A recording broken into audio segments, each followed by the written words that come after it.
आज आपण बनवणार आहोत करंज्यांची रेसिपी। तर मऊ लुसलुशीत अशा करंज्यांची रेसिपी आज आपण बघणार आहोत। त्यासाठी लागणारे साहित्य आहे काजू, बदाम, 4 वेळी विलायची आणि जायफळ पूड।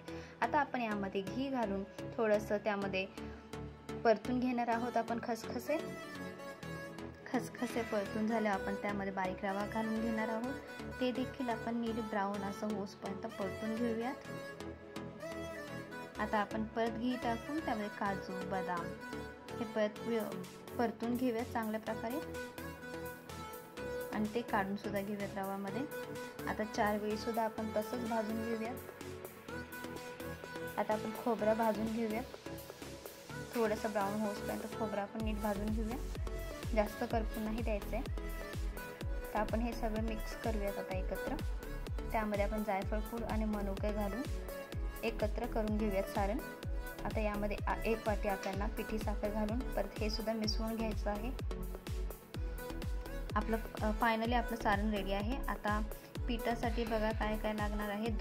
4 वाट्या आपल्याला मैदा, तुपाचा मोहन, मीठ, चिमूटभर मीठ आणि अर्धी वाटी रवा हे सुद्धा आपल्याला एकत्र करून घ्यायचं आहे। चांगलं असं मोहन त्या पिठाला लागलं पाहिजे आपल्याला, करंजीच्या पिठाला ब्रेड क्रम्ब सारखं टेक्स्चर यायला पाहिजे। आता यामध्ये आपण गरम केलेले दूध घालूया। दूध हे मिसळून झालेलं आहे आपलं चांगल्यापैकी। बघा या प्रकारे आपल्याला करायचं आहे। आता आपण पीठ मळून घेऊया। पीठ झालेलं आहे आपल्याला मळून। आता 10 मिनिट रेस्ट नंतर परत बघा थोडं अजून मळून घेऊया आणि आपण याचे गोल गोल उंडे करून घेऊया, छोट्या आकाराचे असे।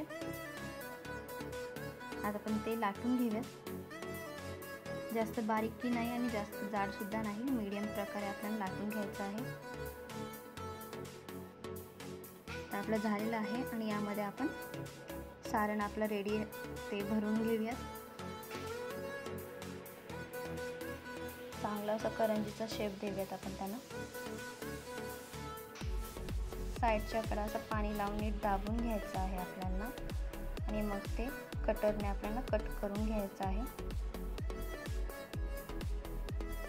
नीट असं सावकाश कट करून घ्यायचं आहे। तर परत त्याला आपण थोडंसं दाबून घेऊयात आणि अशा प्रकारे आपण करून घेतलेले आहेत आपल्या करंज्या।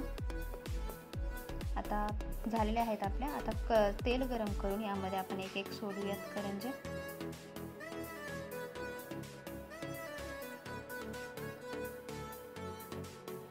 एक बाजू झाली की आपण ते पलटून घेऊया थोड्या वेळाने। आता आपली एक साईड झालेली आहे, तर दुसऱ्या साईडने आपल्याला भाजून परतून घ्यायचं आहे। हे गोल्डन होईपर्यंत आपल्याला तळून घ्यायचं आहे। आता आपले झालेले आहेत, आता आपण काढून घेऊयात। तर फायनली आपल्या करंजी झालेले आहेत, आपण ते काढून घेऊयात। अशा प्रकारे आपल्या खुसखुशीत अशा करंज्या तोंडात टाकताच विरघळणाऱ्या तयार झालेल्या आहेत। यासाठी आपल्याला नक्की शेअर, सबस्क्राईब आणि फॉलो करायला विसरू नका। थँक्यू।